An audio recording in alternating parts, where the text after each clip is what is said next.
And we start this video with a little bad news and good news here. The bad news, the NBA season is over and the Boston Celtics have won a championship.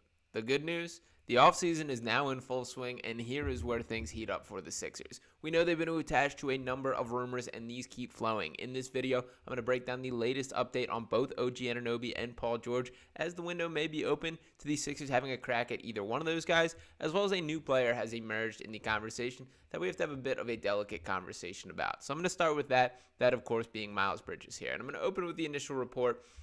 This saying that the Philadelphia 76ers are expected to show interest in Miles Bridges per HP Basketball. Quote, they've been linked to George for months, with speculation only increasing after George appeared on ESPN's pregame show with Embiid, so George and Butler are the two high-profile names. The Sixers are also expected to have interest in Charlotte Hornets forward Miles Bridges. So note that that is an also, not instead of Paul George. This is something that, again, we have to have a bit of a difficult conversation about. Now, everyone's going to have a bit of a different opinion on this guy.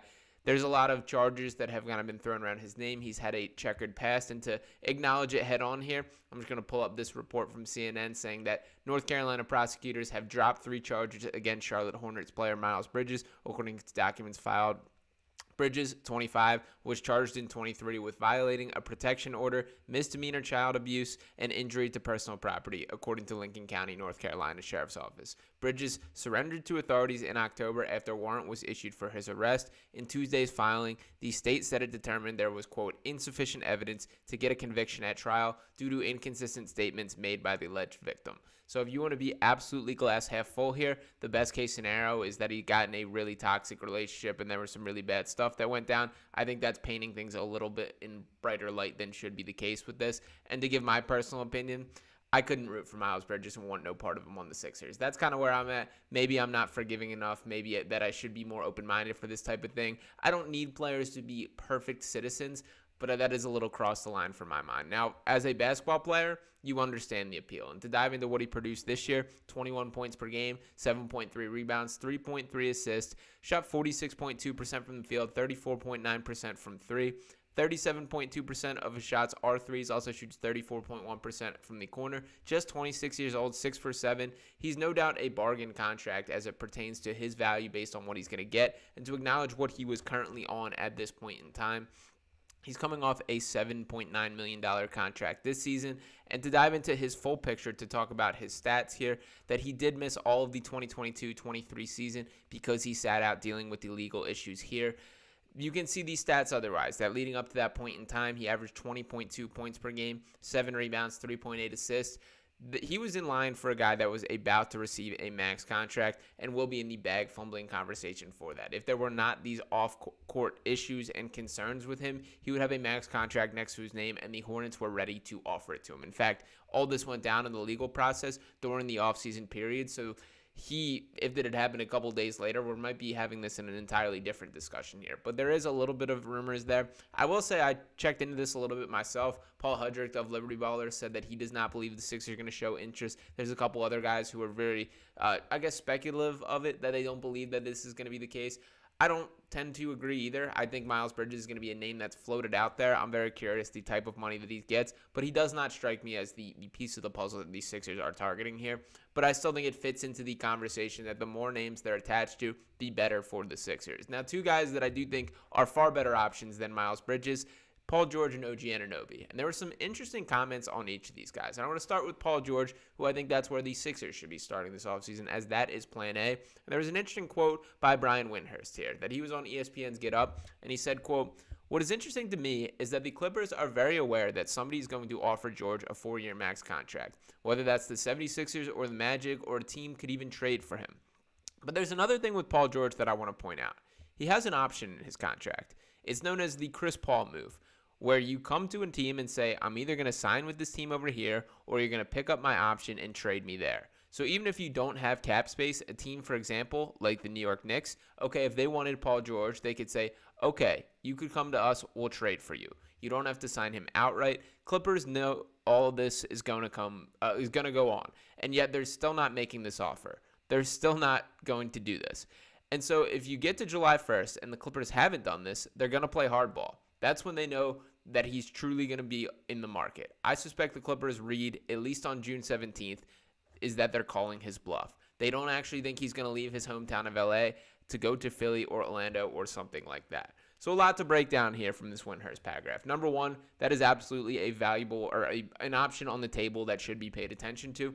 If there's a location that Paul George wants to play, he can manipulate things and find a way to get here. We saw that James Harden did this with the Sixers. Obviously, much different context for what the vibes were, the spirits between the team and the player there. But we saw the situation work out where he was dead set in getting to Los Angeles, and that was the route. Paul George could take that if there was a team that he wants to play for. I don't believe that's the situation. I think for Paul George, that it's either you want to stay in LA, continuing the rest of your career there, which is what the Clippers are clearly of the mindset of. That I do think when Paul George first went to the Clippers, that his plan was to play the entirety of his career here. His parents sit courtside during games. He grew up out in LA. He's got his nice media deal going on with the podcast and everything else. It does seem like life is pretty good for Paul George, and I can see him not wanting to change that. However, money talks here, and that is the reality of the situation. If you want the most money, it's not going to come from Los Angeles, and that is kind of the decision that Paul George has to make. What is most important to me at this point in his career? And by the way, I will throw in the point here that the Sixers are better positioned to win now than the Clippers are. Do you feel great about that gamble that Kawhi Leonard is just going to be healthier next playoffs? Do you think that's a realistic outlook year in and year out that they're going to continue to run down that path? I understand Kawhi is so talented that you kind of just have to roll the dice with that. But do you feel great about those odds? And now on the other side of this, if you want to look at this as a potential bad thing, there's also going to be significantly more pressure right here in Philadelphia than would be the case out in Los Angeles. That Paul George, he's got his gig. He knows who he is. He knows what to do. He knows kind of the expectations and who he is as a player. It's going to change a little bit on the East Coast here in Philly, where championship expectations will be on the table, especially as Tyrese Maxey continues to ascend, as Joel Embiid's here, and when we're seeing teams like the Boston Celtics find ways to get over the championship hump in their own right. Now, a team also in the Eastern Conference that has some issues on their hand is the New York Knicks. So we saw the Knicks make their all-in push when they traded for OG Anunoby this year. And in my mind, I thought it was a foregone conclusion that he would get his max offer from the Knicks signed, that I don't think you would make that type of trade if you didn't believe that you were absolutely re-signing that guy. But it does seem like there's a little potential for him to become available. And to dive into this specific report here, it says that OG Anunoby is not, quote, thrilled with the Knicks' current offer and will at least test the free agency market. This coming from Brian Windhorst as well. Said, quote, let's keep an eye on that. Most people believe Anunoby will stay with New York, but there have been indications he may want to test the market because he's not thrilled with what the Knicks are offering. I am very surprised by this. That again, I do think he was a perfect fit for that Knicks team. I think in many ways he was the missing player. And I also think he falls in the category of a player that's much more valuable to the Knicks than would be on any other team. And yes, he is a seamless plug-and-play type of 3-and-D guy. He'll be fine on every team. But he does fit what the Knicks are building, the identity that they have. And to dive into the stats as far as what specifically OG brings, 14.7 points per game, 4.2 rebounds, 2.1 assists, 1.4 steals per game, shot 48.9% from the field, 38.2% from three, 46.3% of his shots are threes, and he also shoots 45.7% at the corner. Just 26 years old, 6'7". OG is still on the come up, that he's improving as a basketball player, and I do believe that the Knicks are the place where that is going to happen. But if you do offend the guy, it's going to be interesting. And there are some real notable agency ties as far as I believe his agent is the son of Leon Rose, the Knicks owner. So there's a lot going on behind the scenes. I would be shocked if OG actually makes his way to the open market. But the Sixers are absolutely a team that are going to push that and have showed their intentions to. That even if it is just for the sake of making the Knicks pay more, I do expect the Sixers to bring a notable offer to the table. Now again, I have mentioned it in here. Paul George is my number one option. And a lot of that is because you can just outright sign him. And I get there's a chance that players like LeBron James or OG Anunoby could potentially find themselves as true free agents as well. But Paul George is the number one guy where the Sixers can just hand him an offer, he signs it, and he plays for the Sixers for the rest of his career. That is the ideal world. You don't have to sacrifice any draft picks. And I think we're also underselling how impactful this guy can be as a basketball player. That just last year, Paul George averaged 22.6 points per game, 5.2 rebounds, 3.5 assists, shot 47.1% from the field, 41.3% from three on 7.9 three-point attempts per game. I get he's 34. I get he has some injury concerns, but he still shoots 45.7% on corner threes. 47.6% of his shots are three-pointers there. He's the perfect blend from a basketball perspective to link Tyrese Maxey and Joel Embiid there. He is the exact archetype of player this team has missed of for so many years, and I know I've brought up Boston. You got to think ahead here, that how are you going to beat this Boston Celtics team?